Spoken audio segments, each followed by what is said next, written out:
Hi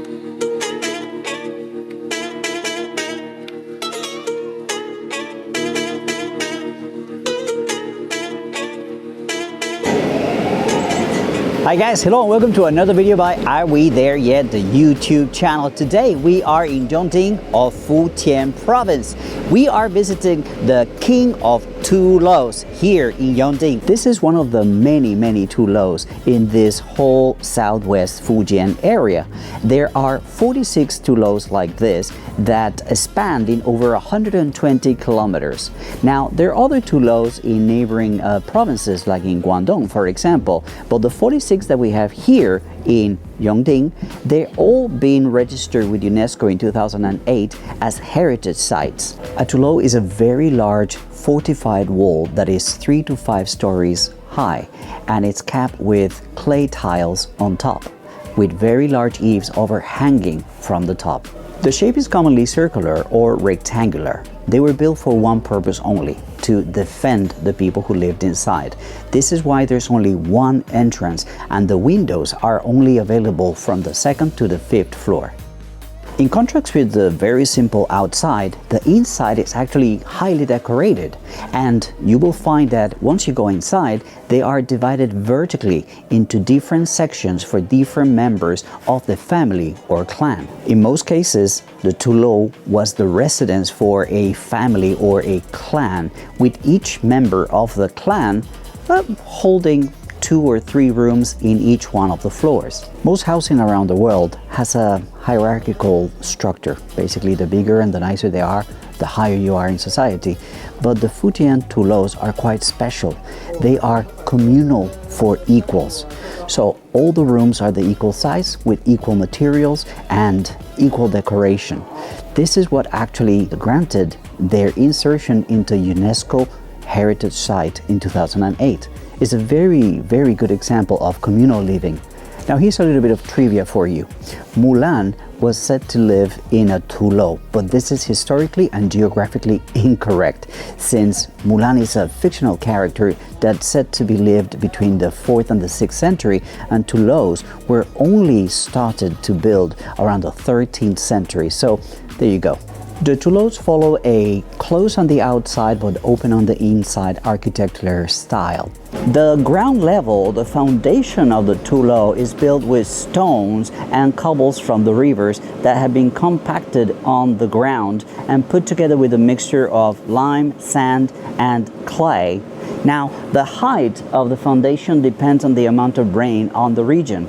Every TuLou has a drain for rainwater to prevent it from damaging the wall. The outer wall, the load-bearing wall, is divided in 2 sections. The first section made of stones and cobbles from the rivers, and the second one, which is stacked on top of this section, which is made of just the compacted earth and is reinforced with bamboo sticks and wood as well. Now the eaves on top stand about 2 meters to prevent rainfall from damaging the wall. The structure is reinforced with horizontal bamboo sticks, and the thickness of the wall actually decreases with the height of the TuLou.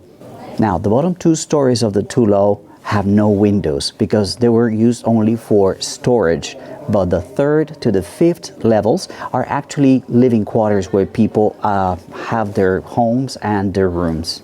Now the rooftops are covered with clay tiles, and they are arranged from the center to the outside. Now, in order to account for the increased circumference, they have to produce a special kind of tile that is created to make that gap invisible.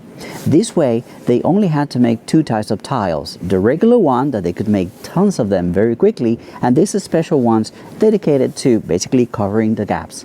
Interestingly, on the rooftop, on the inside of the TuLou, they don't use dougong.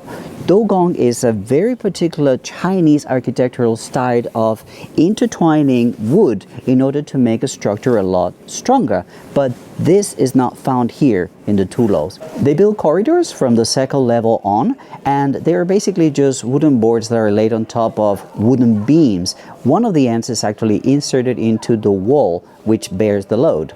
Each higher level has wooden rails to prevent people from falling over.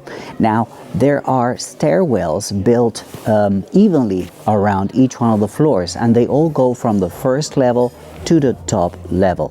Most TuLous have public water wells at the courtyard in the center, although more luxurious TuLous have actually bathrooms and kitchens on the ground level that correspond to each family. Most TuLous have water pipes that go all the way to the top to protect against accidental fires, or back in the day, attacks that could cause fires as well. Thank you so much for watching this video, and as always, if you liked it, give it a thumbs up, and if you like the content on my channel, make sure to hit the like button and subscribe. Make sure to hit the bell button to be notified whenever there is a new video out. And remember that if you want to support the work that we do, you can use the link in the description down below to buy me and my wife a cup of coffee, or you can use the QR code right here on the screen to buy us a cup of coffee if you're in China using WeChat. And well, until we see you again, take it easy and bye for now.